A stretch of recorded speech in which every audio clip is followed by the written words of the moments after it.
Bismillahirrahmanirrahim, assalamu alaikum. Vidéo numéro 2.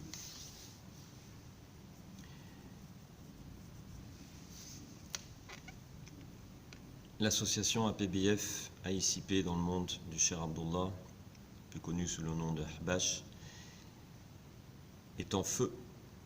Il y a le feu à la maison et l'incendie n'est pas prêt de s'arrêter.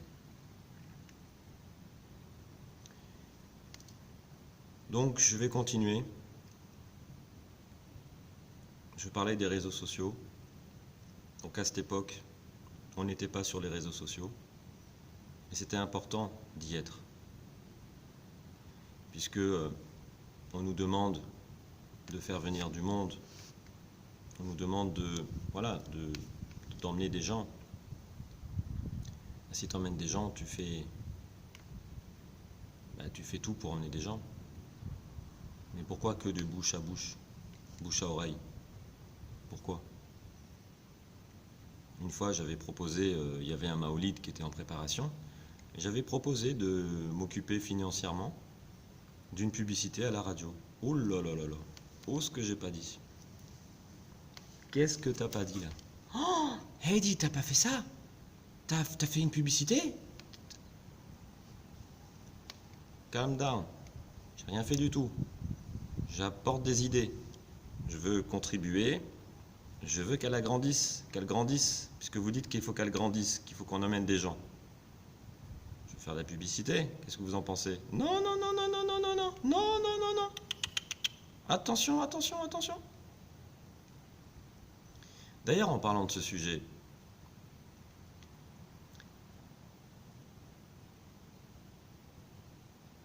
quand on avait des cours, du moins des conférences, à la fin de chaque conférence, souvent, le responsable, il nous encourageait, il nous demandait d'envoyer des gens, ramener des gens avec vous, etc. Moi, je suis pas une personne qui tient ma langue dans ma bouche. Quand il y a quelque chose qui ne va pas, moi, je le dis aux gens. Des fois, ça peut être mal perçu. Des fois, ça peut être bien, ça peut être pas bien. Moi, je suis comme je suis. Je vais voir le cheikh, le responsable, l'enseignant.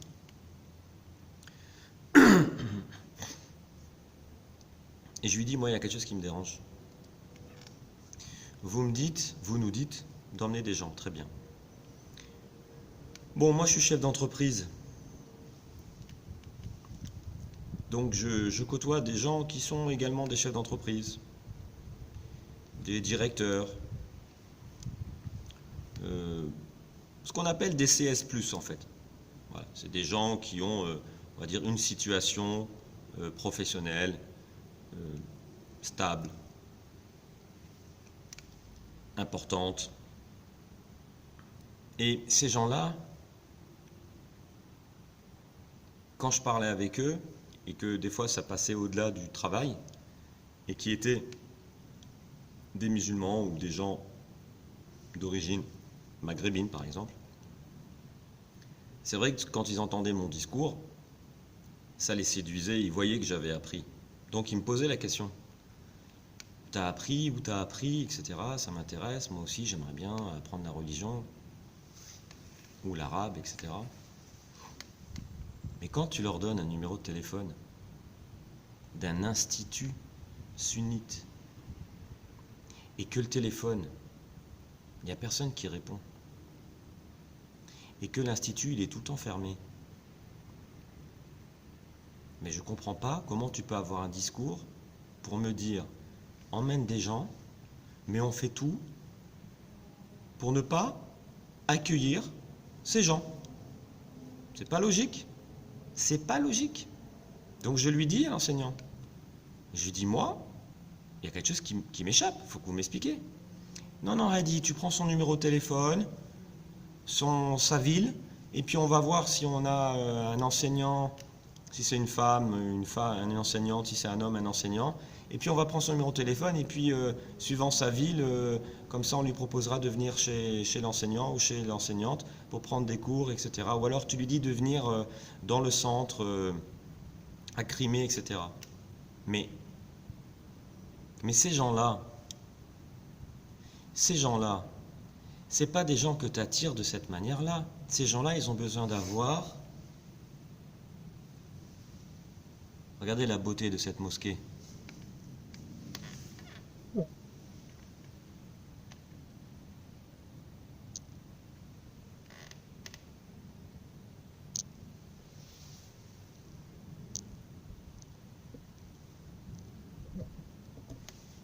Les gens aujourd'hui, 2023, 2020, parce que là je vous parle, on est peut-être en 2017, 2015, ces gens-là, ils veulent un centre, une école, un institut. Vous dites que vous avez un institut. Où est l'institut? Où est l'institut? Où est l'institut? Il est rue Département, ok. Pourquoi il est fermé? Pourquoi ça fait des années qu'il est fermé?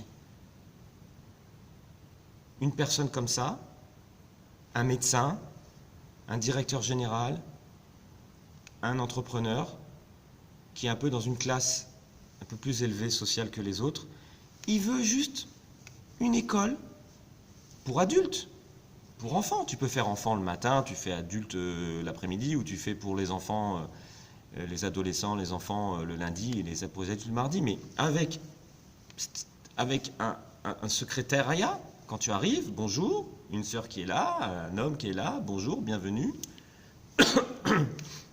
Voilà, nous avons plusieurs programmes, voilà, etc. Cours d'arabe, cours de religion niveau 1, cours du tajwid, cours du Coran, je ne sais pas, etc. C'est ça qu'ils veulent les gens. Quand tu lui dis, bon, viens t'asseoir par terre sur un tapis, ou viens chez un tel dans ta ville, après ton travail, tu vas chez un tel. Mais ça ne fonctionne pas. Ça ne fonctionne pas. Même si les puristes disent « Ouais, mais tu sais, normalement, dans la religion, tu ne dois pas faire attention à tout ça. Si vraiment la personne, elle a compris que dans l'islam, c'est pas la richesse, c'est pas etc., elle doit prendre sur elle. Et donc, si elle doit s'asseoir par terre dans un centre...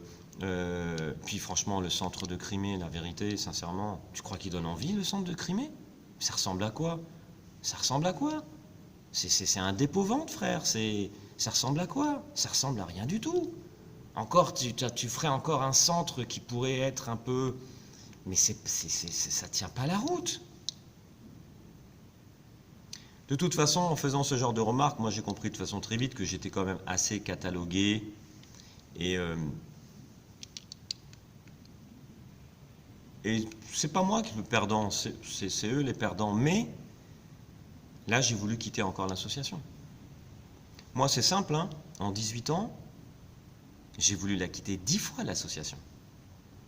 J'ai voulu la quitter 10 fois, l'association. Donc, là, on parle même pas de religion pour l'instant. Hein. Pour l'instant, et je vais essayer de m'en tenir jusqu'à la dernière vidéo, pour l'instant, je veux vraiment faire partager volontairement une expérience d'une personne qui vient dans une association dans laquelle il y a des avantages et des problèmes. Mais il y a plus de problèmes que d'avantages en termes de management, en termes de relations sociales, de communication, qui fait que de toute manière, cette association, elle s'est toujours comportée, d'une part, dans un système, dans une, je peux pas, si on peut dire pas stratégie, mais une méthodologie fermée, hein, un circuit fermé, que de bouche à oreille, et on va chez les gens, etc., etc. Mais excusez-moi, mais ça, c'est le comportement des témoins de Jéhovah. C'est ce qu'ils font, les témoins de Jéhovah. Les témoins de Jéhovah font ça. Et donc, pour moi, plus les années passent, plus je me disais, mais il y a un souci dans cette association. Il y a un vrai souci. Et je ne me suis jamais caché de le dire à tous les responsables, même les Moukaddam, même jusqu'aux plus grands que j'ai toujours pu rencontrer, j'ai toujours fait part de mon mécontentement, mais de bienveillance.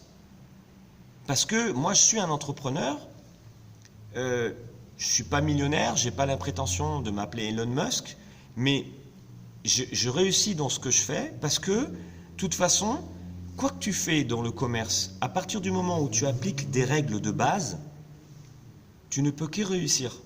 Bon, sauf si bien sûr tu vends un produit que personne ne veut acheter. Mais il faut que vous compreniez une chose. 80% des dépôts de bilan des entreprises dans le monde, c'est pas parce que le produit était mauvais. C'est pas parce que le marché n'était pas là. C'est parce que l'entrepreneur n'a pas su gérer son entreprise. Donc, il y a une défaillance chez l'entrepreneur qui a fait couler l'entreprise. Donc, cette association, elle a toujours pris des décisions qui n'étaient pas dans la prospérité de cette association. Mais à l'inverse, ils te disent d'un autre côté, on veut, cotisons, faisons ci, faisons ça, emmenez des gens. Oui, mais dans votre verbal, dans ce que vous dites, dans vos discours, c'est beau. Mais dans vos actes, ça ne suit pas. Et vous ne faites rien pour aller dans le sens de votre discours. Ça, c'est clair, net et précis. Mais combien de fois j'ai envoyé des gens qui m'ont dit « Mais où tu m'as envoyé ? Où tu m'as envoyé ? C'est pas sérieux. J'ai appelé 4 fois, ou après quelqu'un m'a appelé, etc. Nanana. Mais c'est du grand n'importe quoi. »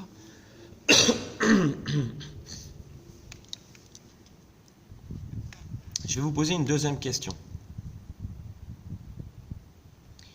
En général, les associations, surtout les associations islamiques, il y a toujours, on va dire, une partie assez importante en termes d'action qui est ce qu'on appelle l'aide. N'est-ce pas que Allah dit dans le Coran, tu dois aider les pauvres, tu dois aider les orphelins, tu dois, je veux dire, tu es là dans ce bas monde, essaye chaque jour de faire des bonnes actions. Et on sait que beaucoup d'actions te font gagner beaucoup de hasanat.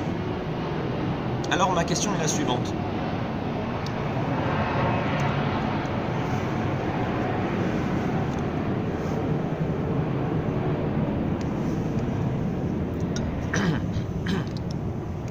Combien de mosquées la Jamaria dans sa globalité dans le monde entier, combien de mosquées ont-ils construit? Je vous pose cette question, faites vos recherches. Deuxième question. Est-ce que vous avez vu régulièrement dans l'association des distributions ou des sorties pour aller donner à manger à des nécessiteux? Combien? Moi, j'en ai vu 0. Organisé par l'association. Mais ces choses-là, elles font gagner des hasanats à tout le monde.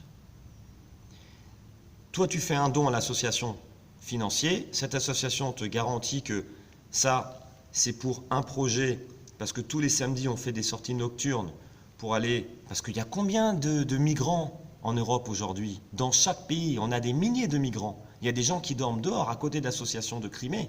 Il y a des gens qui dorment dans des tentes. Il y en a des centaines et des centaines. Jamais on a fait de sortie. Jamais on nous a appelés à cotiser pour faire des sorties, pour aller donner à manger, etc. Jamais. Troisième question. Est-ce que vous avez déjà eu de la part de l'association officielle une demande pour aller faire, je sais pas moi, des actions contre... parce que durant 18 ans, il y a eu plein de choses qui s'est passées dans le monde. L'attaque de la Palestine, bon, même si c'est quotidien, mais à aucun moment l'association elle a pris parti où elle prend parti pour défendre des peuples, des peuples qui sont en train de se faire massacrer. À aucun moment on a eu des choses comme ça. Mais vraiment, il faut se poser les questions. Ces questions-là que je viens de poser. Si vous êtes honnête avec vous-même, vraiment, soyez honnête avec vous-même. Par contre, de nous demander de cotiser, ça, il n'y a pas de problème. Ils le font. Et c'est vrai qu'au début, tu t'es dit, bon, bah, c'est normal que je dois cotiser. Ça fait maintenant des années que je suis là. Ils m'enseignent l'islam. J'ai appris grâce à eux. C'est normal. Et puis, ils te disent, mais t'inquiète pas, nous, on redistribue, tout va dans le... Tout va dans la cause de la voie Ahlus Sunnah, dans la cause de... Voilà, c'est grâce à toi, on va pouvoir continuer à payer le loyer pour le centre, parce que y a d'autres gens qui arrivent pour apprendre, et donc tu participes. Donc c'est logique. Mais sincèrement, ne pensez-vous pas qu'une association islamique, ou une association tout court, doit quand même rendre un minimum compte à ses membres, à ses cotisants, sur ce qu'elle fait avec l'argent? Souvent, allez sur Internet, quand vous allez sur n'importe quelle association, sur leur site Internet, c'est toujours officiel. Voilà, on a collecté tant, il y a 20% qui va pour les charges X, il y a 30% qui va dans les charges Y, il y a 40% qui permet de faire tel projet, etc. On n'a jamais eu ça. On n'a jamais eu ça. Jamais. Non. Oh, qu'est-ce que tu vas poser comme question? Mais ça va pas. Mais t'es qui, toi? Mais ça va pas. Non. Comment ça, tu doutes? Oh, attention. Reste avec nous. Ne te laisse pas. Non, ne te laisse pas perturber. Reste avec nous. Alors le projet de Bobigny. Ah, le projet de Bobigny. Oh là là. Le seul gros projet, mais alors le flop total. La grosse blague. Le projet de Bobigny. Réunion. On veut faire une école. On va faire une école islamique. À nous. Pour vous, les frères, pour vos enfants. Faites venir vos enfants. Collectons. Ils achètent un immeuble. Je ne sais pas s'ils achètent un immeuble, je ne sais plus un immeuble, ou s'ils achètent 3 étages d'un immeuble. Bon, en tout cas, ils achètent. L'objectif, c'est de devenir propriétaire d'immobilier, un bien immobilier.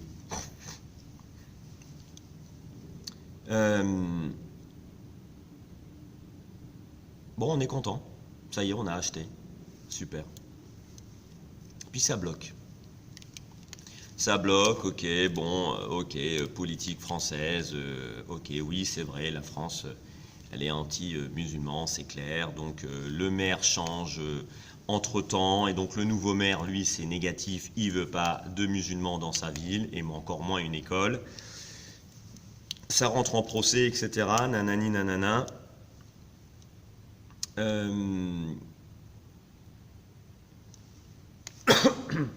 On a eu une seule réunion. Puis les années passent. Et puis moi, je vois un responsable, après ces années, tout ça, etc.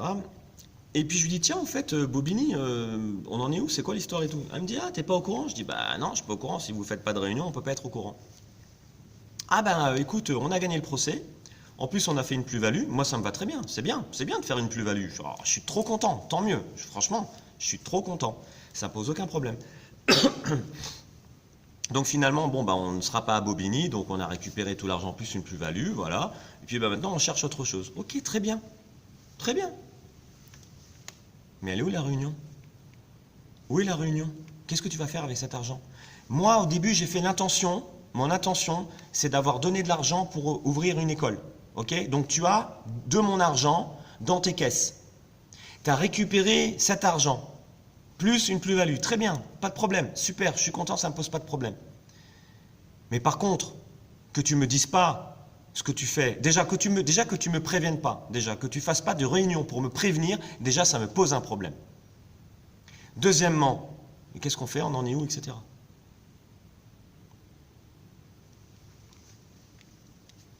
Alors bien sûr, ils ont réussi à faire une école à Narbonne. Bon. Mais Narbonne, voilà, Narbonne, c'est les privilégiés, parce que forcément, bon, tu ne peux pas inscrire 1000 personnes, ça ne peut pas accueillir 1000 personnes, donc c'est pour l'élite, comme ils disent, parce qu'il y en a qui se prennent pour des élites. Donc c'est pour les frères, l'élite. Voilà, tu déposes un dossier, on te fait croire qu'un dossier, mais t'inquiète pas qu'il y a les services secrets Habashi qui sont là pour ah lui non, lui oui, lui non. C'est clair, ils choisissent ce qu'ils veulent, etc. Mais je pense que ce serait intéressant qu'il y ait un frère ou une sœur qui a été à Narbonne et qui a éventuellement envie ou qui pense que c'est nécessaire de faire un témoignage, parce que c'est vrai qu'on ne sait pas trop ce qui se passe là-bas. Ce serait intéressant de savoir ça. Donc, l'argent, c'est un tabou, tu n'as pas le droit d'en parler. Pourquoi tu n'as pas le droit de parler d'argent? Je ne comprends pas pourquoi. Par contre, de nous envoyer faire des sorties pour le calendrier, vas-y, hein, ça, ouh. Alors là, en termes de management, le service commercial, pour bien motiver les troupes, il est là. Allez les frères, là, tu reçois 14 SMS WhatsApp par jour. Et n'oubliez pas, il reste encore des calendriers. Hein. Allez, il faut pousser les calendriers, allez vendre des calendriers. Allez, il faut pousser les calendriers. Hein.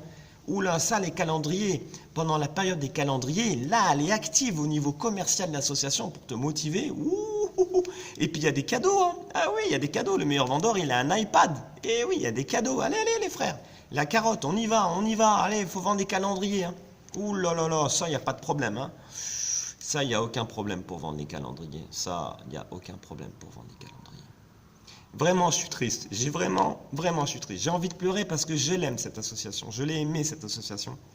Mais elle nous a menti. Wallah, elle nous a menti. C'est un truc de fou. Vraiment, elle nous a menti, cette association. C'est un truc de fou.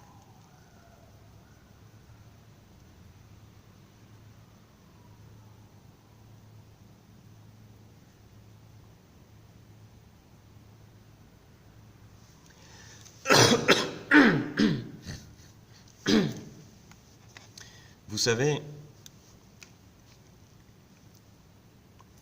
quand vous allez sur Netflix et que vous tapez secte, vous avez des documentaires sur des sectes sur Netflix.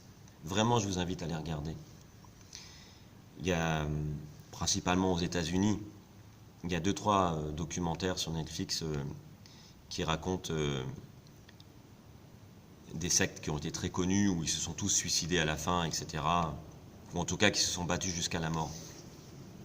Vraiment, vous devriez regarder ces documentaires. Vous savez, la similitude qu'il y a dans les sectes, c'est qu'ils utilisent une vérité. Cette vérité, c'est la foi. La religion, la foi, l'au-delà, c'est fort. N'est-ce pas que dans le monde aujourd'hui, les musulmans, on est, je crois, 2 ou 3 milliards.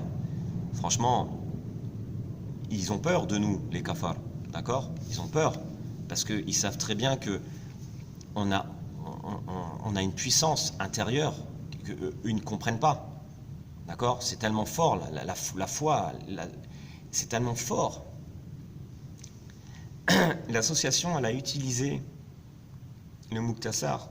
En plus, elle fait croire que c'est elle qui a fait croire jusqu'en 2000, je ne sais plus exactement, mais pendant 13 ans, elle a fait croire que c'était elle qui avait fait le Muqtasar. Elle n'avait pas mis l'auteur du Muqtasar, et c'est faux. Le Muqtasar, il existait bien avant. Mais ils utilisent le Muqtasar, qui est la vérité. C'est grâce à ça, c'est grâce au Muqtasar que l'association elle a réussi à nous duper pendant des années. Parce que comme ça, c'est la vérité, et comme ça, c'est vraiment... C'est grâce à ça qu'ils ont réussi à nous mentir pendant des années. Parce que c'est leur base. À chaque fois qu'il y a des conférenciers qui viennent, on croit qu'on va apprendre quelque chose de nouveau. Et il commence comment la conférence? Ah, vous avez tous cru qu'on allait apprendre quelque chose de nouveau. Eh ben non, on va faire le Muktasar encore. Ils ne savent faire que ça. Il n'y a que ça, parce qu'ils savent que c'est la seule chose qui leur permet de nous tenir. J'en ai fini pour cette vidéo.